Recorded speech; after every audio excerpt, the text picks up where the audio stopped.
2017 সালের জুলাই মাস যুক্তরাষ্ট্রের Panama city বিচের এক সমুদ্র সৈকতে হঠাৎ শুরু হয় ভয়ঙ্কর এক দুঃস্বপ্ন।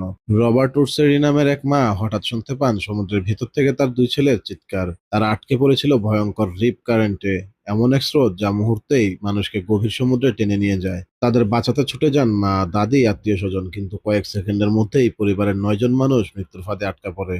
তীরে দাঁড়িয়ে থাকা মানুষগুলো আতঙ্কে দেখছিল, কারণ লাইফগার্ডও তখন সেখানে ছিল না। ঠিক তখনই ঘটে অবিশ্বাস্য এক ঘটনা। একজন নারী চিৎকার করে বলেন, চলুন আমরা হাত ধরি। তারপর একে একে অপরিচিত মানুষ হাত ধরতে শুরু করে। 10 জন, 20 জন, তারপর প্রায় 80 জন মানুষ মিলে তৈরি করে বিশাল এক হিউম্যান চেইন। মানুষের সেই জীবন্ত শিকল সমুদ্রের গভীর পর্যন্ত পৌঁছে যায়। আর প্রায় 1 ঘন্টা লড়াইয়ের পর পরিবারের সবাইকে জীবিত ফিরিয়ে আনা হয়। পরে রবার্টা বলেন, আমি ভেবেছিলাম আমরা আর বাঁচবো না, কিন্তু ওই মানুষগুলো আমাদের নতুন জীবন দিয়েছে। কখনো কখনো সুপারহিরোদের কোনো ক্যাপ লাগে না, শুধু লাগে একসাথে হাত ধরে দাঁড়ানোর সাহস।